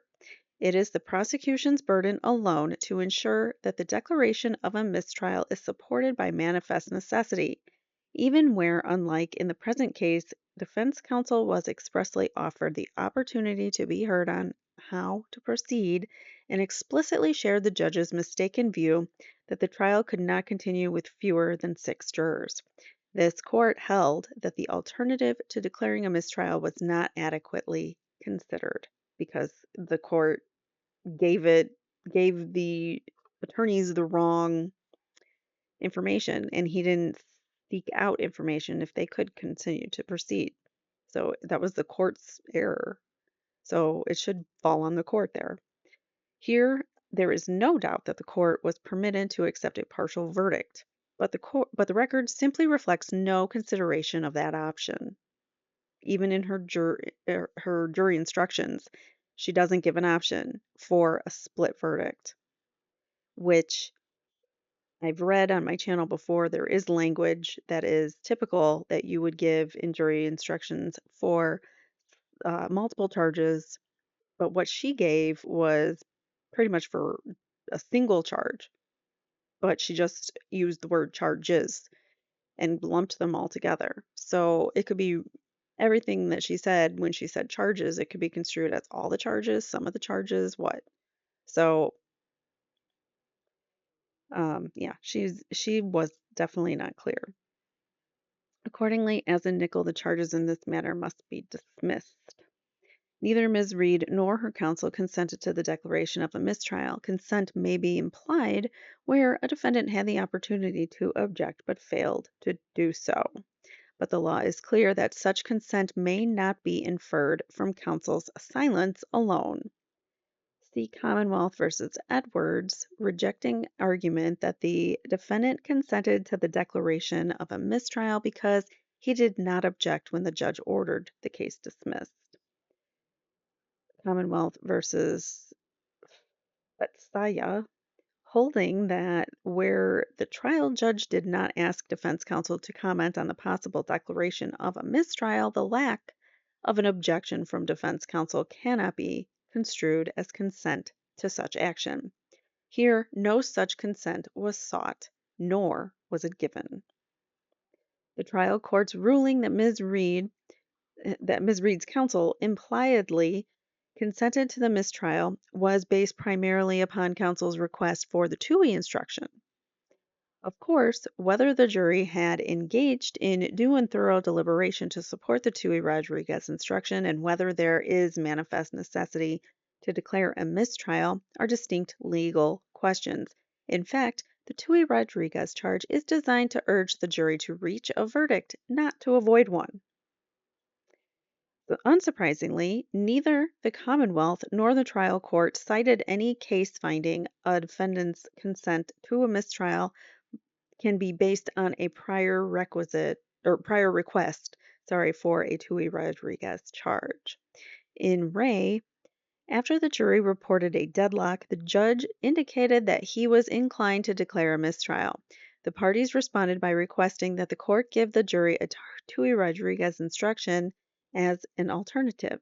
The judge declined to give this instruction and declared a mistrial over the defendant's objection. In these circumstances, where the request for a TUI Rodriguez charge came in response to a judge's statement of intent to declare a mistrial, it was a fair inference that both parties were provided an opportunity to be heard on possible alternatives to a mistrial. In the present case, by contrast, the TUI Rodriguez instruction was requested before any suggestion of a mistrial, not as a possible alternative thereto. And where did we leave off now? Here we are. All right, so here, defense counsel's request did not reflect any implicit concession that the jury was deadlocked on all counts, nor did they commit the defense to any position regarding whether the court should sua sponte declare a mistrial. So basically, she just took it upon herself and declared a mistrial without consenting counsel, just because they called for this Tui Rodriguez charge to be read, pushing for a verdict. It is true that if the jury reports an impasse after a Tui Rodriguez instruction, they shall not be sent out again without their own consent. The fact, however, does nothing to undermine the alternative of simply inquiring, pursuant to Mass Art Crim P 27B, whether the jury had reached any partial verdict. Doing so would not require the jury to be sent out again. The trial court was in error in equating a request for a Tui Rodriguez charge as any acceptance or acquiescence to a mistrial. Good argument. I mean, all of this is good. Moreover, the trial court's characterization of the jury's final note as making it clear that the jurors would not consent to continuing their deliberations is belied by case law cited in the court's order. In Commonwealth versus Jenkins, the jury similarly reported after a Tui charge that they felt strongly that there was no hope of progress and requested further instructions. The court responded by telling the jury, I cannot force you to continue deliberations unless you agree to continue deliberations, but then asking them to retire and decide whether further deliberations on the next day would be fruitful. The jury promptly reached a verdict. The court held that the object of the statutory prohibition on sending the jury back out without consent was fulfilled because the jury consented to continue their work. The jury's return of a verdict after sending their last note implicitly satisfied the statutory requirement of jury consent, thus another alternative to a mistrial, which the trial court did not consider in this case, and would have been to inform the jury that it could not be required to continue deliberations without its consent, and B, ask it to retire to consider whether it was prepared to return a partial verdict. Oh, my jaw and my mouth is getting tired. Sorry. All right, so here, neither Ms. Reed nor her counsel were were provided an opportunity to object to the declaration of a mistrial as opposed to the appropriateness of the Tui Rodriguez instruction. All of the cases cited by the trial court on this issue are readily distinguishable on that basis. For example, in Pellegrin, a witness testified at trial to incriminating evidence that had not been disclosed to the defense. This court held that the defense had an opportunity to object given that the mistrial was declared after a voir dire of the witness and colloquy after the jury were cleared out of the courtroom. Here by contrast, the defense did not learn of the contents of the jury note or the court's intention to declare mistrial until the judge called the jury in and stated the declaration of mistrial on the record. So they didn't even read the note until the jury came in. So she called in, I remember this, she called in everybody, minus the jury. So she called in counsel, both sides, and then just said the jury sent another note. Then she called in for the jury. They all sat there and waited silently as the jury filed in, and then she read the note, declared the mistrial, sent them away. Then scheduled the next post-trial hearing, whatever, with her team. So that was that. All right.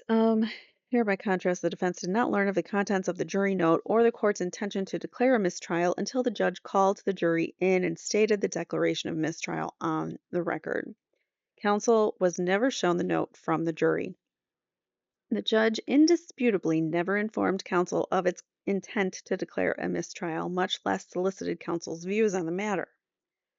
In Compare United States versus McIntosh, ruling in case where defense counsel at one point implored the district court to declare a mistrial because the jury was deadlocked, it would be Kafkowski and wrong to allow parties freely to advocate on appeal positions diametrically opposite to the positions taken by those parties in the trial court. What the heck does that even mean? It would be Kakowski-esque and right? How do you say that? Am I saying that right? I don't know. And wrong. Okay, so it would be wrong to allow parties freely to advocate on appeal positions diametrically opposite the positions taken by those parties in the trial.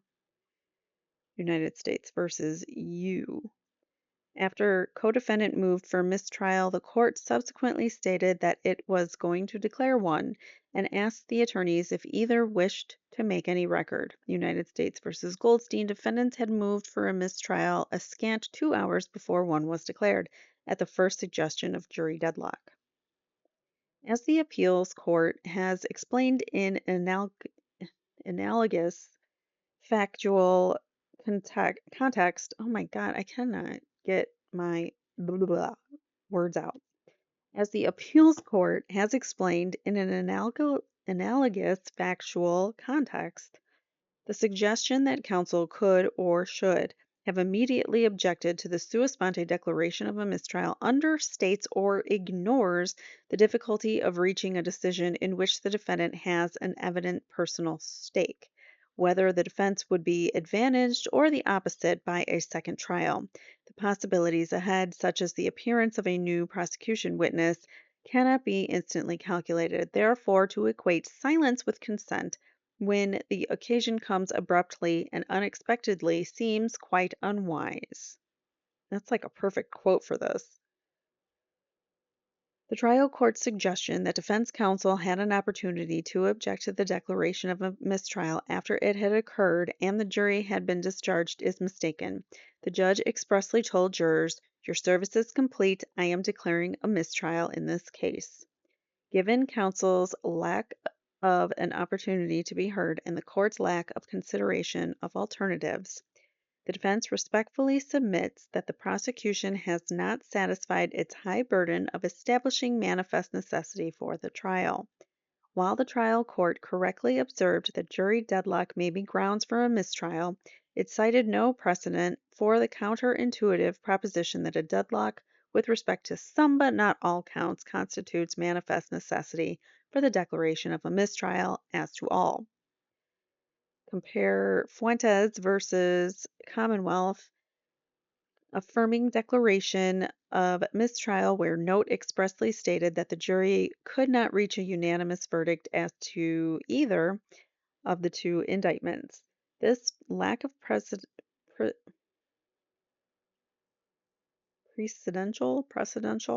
lack of precedential support is no accident. Such a rule would run counter to the important interest underlying the constitutional safeguards against double jeopardy. Contrary to the trial court's suggestion, there was nothing in the jury's notes that directly contradicted the post trial affidavits by counsel. That's true. Nothing in the notes said that they hadn't reached a verdict on counts 1 and 3. Nothing in the notes said that they um, were, nothing explicitly in their notes said that we can't reach a unanimous verdict on each and every single count, including 1, 2, and 3. We have not decided. They basically just say we can't be unanimous on our like you can consider what they said as like their overall verdict, overreaching, like with all of it, they couldn't decide, but some of it they could. So it's um, to have Judge Gull say, or Judge Gull and Judge Canoni are pretty much similar. They're both pretty corrupt. But Judge Canoni to say that there was no need. I don't know. This lack of precedential support is no accident. Such a rule would run counter to the important interests underlying the constitutional safeguards against double jeopardy. Contrary to the trial court suggestion, there was nothing in the jury notes. Sorry, I did read this, didn't I? As an initial matter, there is a facial tension between this observation by the court and its stated acceptance of the affidavits as true for purposes of the motion to dismiss. So she is contradicting her own statements by saying, "Well, I agree that I'll take that they're true, but I don't agree with them." And the jury's reference to charges is easily reconciled with the post-trial affidavits affirming that the only deadlock related to the lesser included offenses of charge 2. Indeed, the court repeatedly referred to those lesser included offenses as distinct charges both in its initial and supplemental instructions to the jury. In this context, the jury's note was facially susceptible to two alternative interpretations. This was what I was talking about, trying to interpret the note. So, one, that the jury had reached an impasse as to all charges, or that the deadlock applied to only some of those charges, as in on multiple lesser included allegations within a single count, such as count 2, to be more specific. The information received from juror post-trial proves the latter interpretation was correct. The jury's failure to expressly mention its agreement on count 1 and 3 is understandable in light of the court's instruction that it should continue deliberating until it had reached a final verdict on each charge. The court's holding in Commonwealth versus Roth that courts should not request partial verdicts on lesser included offenses charged in a single count does not pertain here. Roth was rooted in the belief that inquiry concerning partial verdicts on lesser included offenses that have not been separately charged carries a significant potential for coercion. In Bluford, declining to require court to consider giving the jury new options for a verdict in the form of partial verdicts on lesser included offenses where under Arkansas law the jury's options were limited to two, either convict on one of the offenses or acquit on all. Such inquiry in effect implies that the jury should consider conviction on the lesser count. No similar danger is present whereas here the jury was asked to return three separate verdicts on three separate counts. See Roth, distinguishing situation where a defendant has been charged in separate indictments or complaints, each with a separate verdict slip. Where a complaint or indictment in multiple counts charges multiple crimes, a general verdict could be returned as one of the counts despite deadlock on the other counts. In this circumstance, where the jury reports a deadlock without specifying the counts on which it has reached an impasse, it is a straightforward, and the defense contends constitutionally required follow-up to ask whether the deadlock relates to some as opposed to all counts. So it was her responsibility, according to the defense, that they should have asked that. Contrary to the trial court's suggestion, an inquiry regarding whether the jury had reached a partial verdict on any of the three separately charged counts would not necessitate any forbidden inquiry on the lesser included offenses contained within count 2. There is simply nothing coercive about asking a jury reporting a deadlock that fails to specify which counts the deadlock relates to the single question of whether its deadlock is on certain but not all counts, and if it has reached a unanimous verdict on any of the counts. So there should have been follow-up. The Commonwealth versus Foster, affirming trial judges taking of partial verdicts on two or of four separate verdicts and observing to conclude that the jury could have felt pressure to convert provisional verdicts against the defendant into final ones and to abandon all doubts that they have privately entertained runs counter to the clear instructions of the judge and amounts to mere speculation without the support of the record. Again, according to Roth, noting in the context of deadlock jury that Rule 27B permits taking verdicts on less than all the charges set forth in separate indictments. Commonwealth versus LaFontaine, affirming partial verdicts taken after judge asked jury whether it had reached a verdict on the indictments. Commonwealth versus Garte,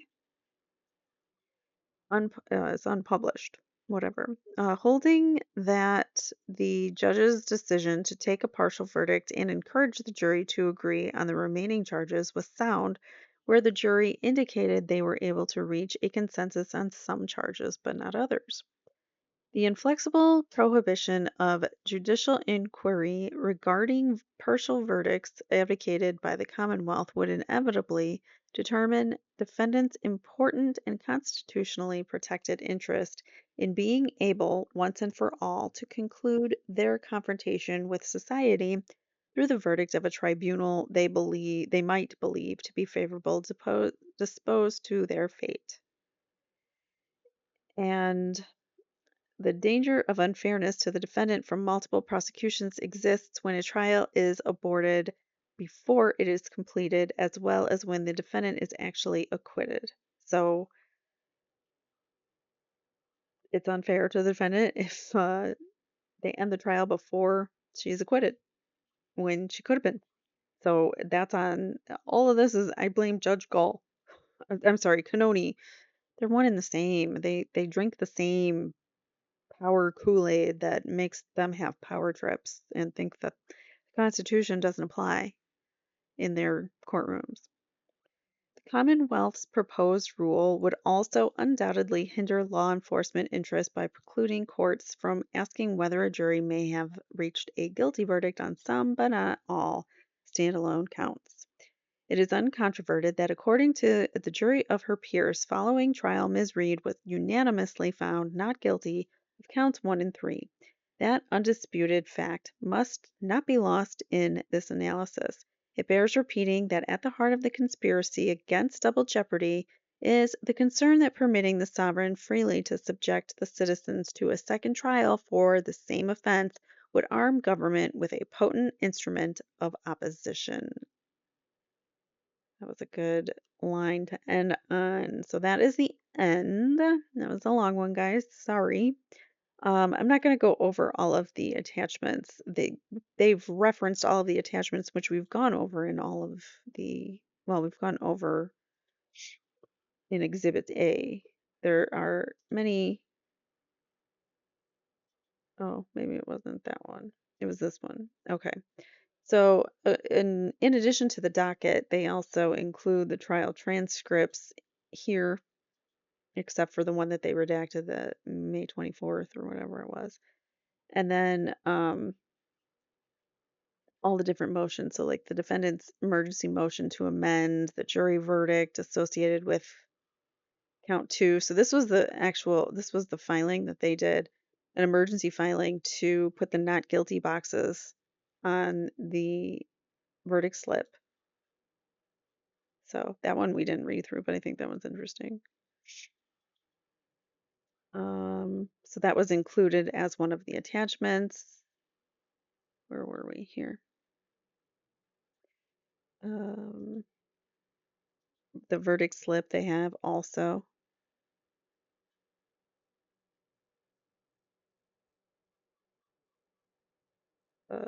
More transcripts, motion to dismiss, all the different memos and things that they've talked about, including the affidavits and whatnot. So, and that was their attachment or exhibit A, I guess. It had many different things in there. And then finally, there's this motion to, we went over that one. That's the filing under seal. And then finally, motion for pro hoc vice admission of Alan Jackson, which doesn't really mean anything other than he's being sponsored by another attorney because he's an out of state attorney because Alan Jackson's in California, Yannetti practices out of Massachusetts, so he basically says, I, David Yannetti, am a member in good standing of the Massachusetts Bar, and I hereby move pro hoc vice Alan Jackson to represent Karen Reed in this case. And it goes on with reasons as to why, or at least a little bit more about the case. And so that's all.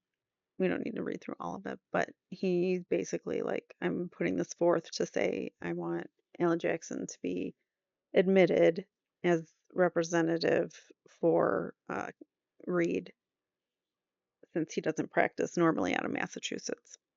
So those were that's all the filings that we got in this last round.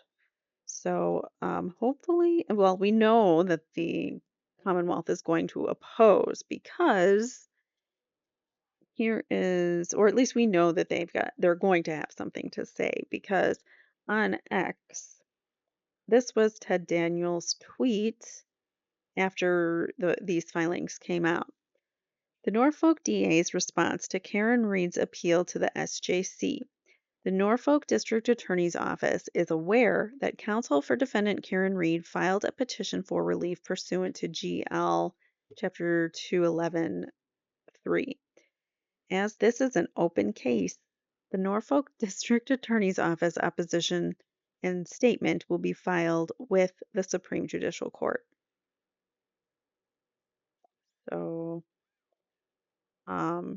people like to point out that Morrissey had no problem talking when, back in what was it, August, when he made his public statements about Colin was never in the house, everybody else is innocent, John never went in the house, Karen Reed's guilty, blah, blah, blah, bitty, blah, blah, blah.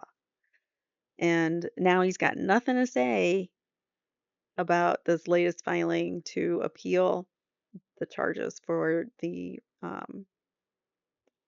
counts 1 and 3, which are obvious that she clearly was acquitted on those, and we need to just call them in. We need to call the jurors in. I think that's what personally, I think that is what the call is going to be from the Supreme Court, but I could be totally wrong. I'm disappointed by courts all the time, but I'm hoping and I'm praying and I feel it. I feel like it's going to happen so that they can overturn this and overturn Bev's rule and go from there. And then if they do choose to push forward on the manslaughter charges, then Karen is at least well prepared and can focus the defense team can focus their defense on certain aspects of that defense.